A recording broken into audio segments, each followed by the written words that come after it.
चलिए, अगर समझ में आ गया है तो मैं आगे बढ़ती हूँ। Next concept is contribution. अब कंट्रीब्यूशन मतलब क्या होता है? कंट्रीब्यूशन बोलते हैं ना, क्या कंट्रीब्यूट कर रहा है, तो उस हिसाब से ये कॉन्सेप्ट भी है। If a system of marginal costing is operated in an organisation with more than one product, marginal costing मतलब लास्ट यूनिट का कितना खर्च बैठा। कोई भी मैं प्रोडक्ट बना रही हूँ तो लास्ट यूनिट का जो खर्चा है उससे हम प्रेसीडिंग जो यूनिट थे उससे माइनस करते हैं। नॉर्मली मार्जिनल का मतलब होता है लास्ट यूनिट। हमारे कोई भी डिसीजन मेकिंग में मार्जिनल का बहुत इंपॉर्टेंट रोल है। Marginal costing plays a very important role in any type of decision making, whether we should continue with the project, whether we should drop that project, everything is to some extent is dependent on marginal costing. Fine.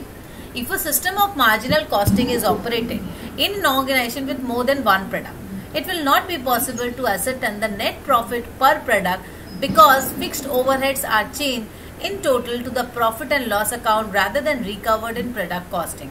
अब normally क्या होता है, अगर एक organisation में बहुत सारे products को लेकर हम डील कर रहे हैं और वो सारे प्रोडक्ट पे हम मार्जिनल कॉस्टिंग बेसिस पे यूज कर रहे हैं कि मार्जिनल कॉस्टिंग क्या आ रहा है, उसके हिसाब से हम प्रॉफिटेबिलिटी को डिफाइन कर रहे हैं कि मैं 3 या 4 प्रोडक्ट बेच रही हूँ, 3 या 4 प्रोडक्ट प्रोडक्शन कर रही हूँ और उसके हिसाब से मैं मार्जिनल कॉस्ट बेसिस पे मतलब मार्जिनल कॉस्टिंग के बेसिस पे ऑपरेट कर रही हूँ।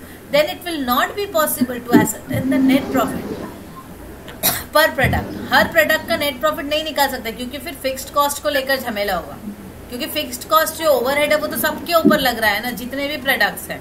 तो it will be very difficult to charge the fixed overhead because it is charge to the total profit and loss account rather than recovered in product costing. अब ये जो मेरा फिक्स्ड कॉस्ट है वो तो एक्चुअली पूरे मेरे जो प्रॉफिट एंड लॉस अकाउंट है उसके ऊपर चार्ज हो रहा है, ना कि मेरा जो फिक्स्ड कॉस्ट है वो सिर्फ प्रोडक्ट के ऊपर जा रहा है। बहुत सारे प्रोडक्ट है ना, एक ही प्रोडक्ट तो हम ऑफर नहीं कर रहे हैं। अगर मैं एक ही, आप लोगों ने कॉस्ट शीट बनाया है, कॉस्ट शीट जब बनाते हैं वहां पे हम लोग जब एक प्रोडक्ट को लेकर कॉस्ट शीट बनाते हैं तो हम क्या करते हैं, उसका प्राइम कॉस्ट लेते हैं, वर्क्स कॉस्ट लेते हैं, ओवरहेड कॉस्ट लेते हैं। तो क्या करें, मैंने पूरी फैक्ट्री में जो जो खर्चा है उस एक ही प्रोडक्ट पे डाल रहे हैं, है ना। पर 2-3 प्रोडक्ट जब हम डालते हैं ना उस टाइम में एक ही प्रोडक्ट पे मतलब एक ही प्रोडक्ट पे तो फिक्स्ड कॉस्ट नहीं एसर्टेन होता, वो तो फिर बट जाएगा, राइट। अभी क्या हो रहा है, contribution of each product is charged to the firm's total fixed overhead and profit is ascertained. तो कंट्रीब्यूशन वाला जो कॉन्सेप्ट है, अब इसको बहुत इजीली समझते हैं। जैसे ये गोला ले लो, ठीक है।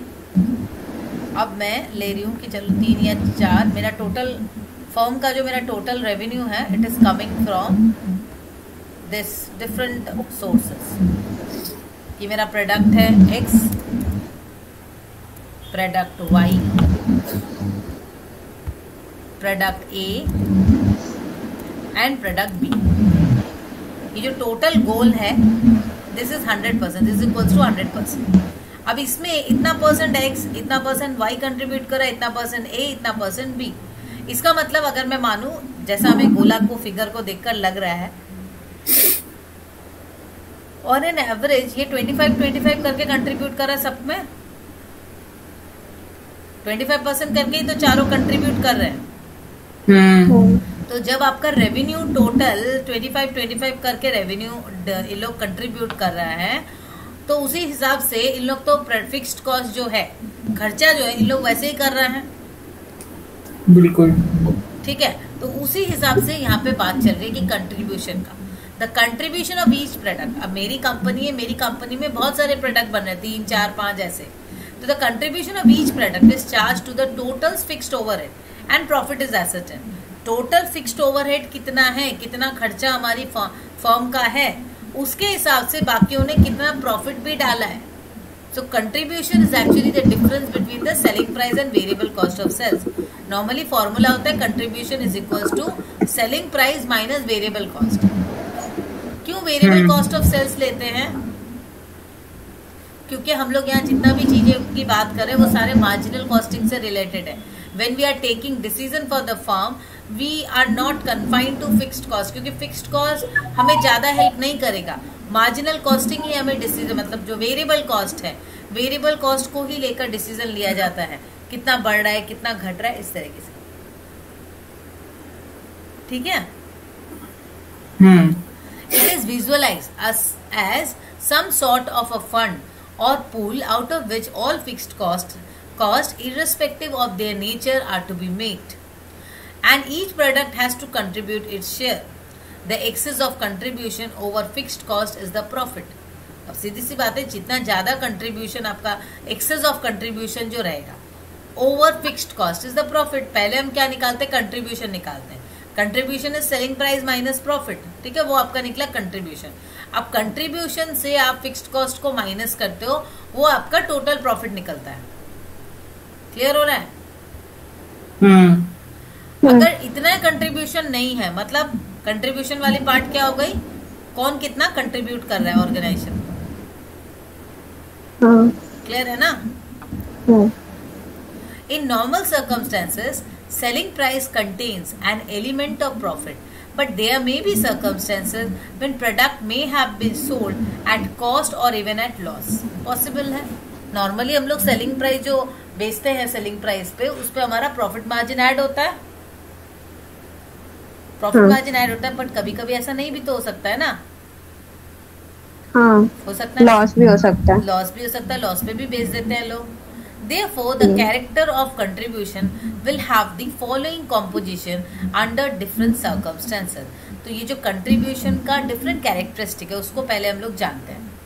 Selling price containing profit। अब देखो, जब हमारा सेलिंग प्राइस में, ये बहुत इंपॉर्टेंट है, ये जो आप लोग को मैं थ्योरी पढ़ा रही हूँ, ये थ्योरी से बहुत सारे रिलेटेड चीजें सामने आएंगे, तो आप लोग को पता होना चाहिए। तो when you know the selling price contains the profit, जब आपके सेलिंग प्राइस के अंदर ही प्रॉफिट होगी, उस टाइम में कंट्रीब्यूशन क्या है, contribution is equals to fix cost plus profit. Clear? मतलब ये सेलिंग प्राइस कंटेनिंग प्रॉफिट मतलब क्या होगा normally, this means cost price plus profit margin is there, profit margin, then it becomes equals to selling price, right. इस selling price की बात यहाँ हो रही है, तो that time your contribution will be equals to what, your contribution is fixed cost plus profit. Next, selling price at cost. अब जब आपकी सेलिंग प्राइस एट कॉस्ट है, तो क्या होगा, contribution is equals to fix cost. मतलब आप बेच रहे हो कॉस्ट पे, तो आपका कंट्रीब्यूशन क्या है, आपका contribution is equals to the fix cost. ठीक है। On the other hand, when you are selling price at loss, अब लॉस पे बेच रहे हो, तो क्या होगा, contribution is equals to fixed cost minus loss. Clear है? अच्छा, नेक्स्ट देखो, नेक्स्ट हो गया marginal cost equation. Marginal cost equation क्या होता है, मार्जिनल कॉस्ट का मतलब हम लोग को पता है। मार्जिनल मतलब ये है कि लास्ट यूनिट को लेकर हम कुछ बात करें, एकदम लास्ट लेवल का। As we know, sales minus cost is profit. Clear है? अच्छे से समझो ये लाइन को, हम लोग को पता है sales minus cost is profit. Total revenue minus total cost is profit, तो वही तो हुआ, sales minus cost is equal to profit.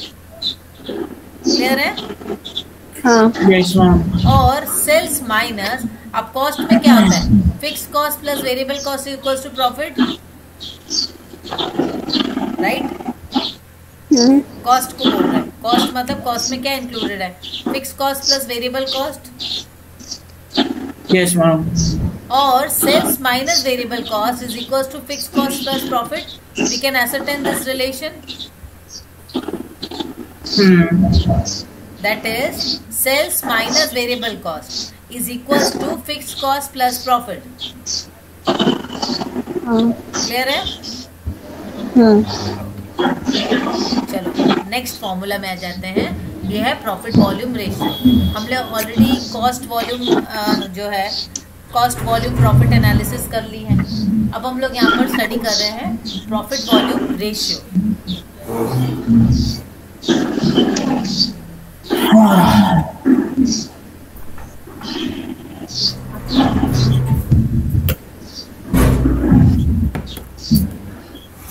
हाँ, मुझे गर्मा गर्म चाय मिली है मम्मी से।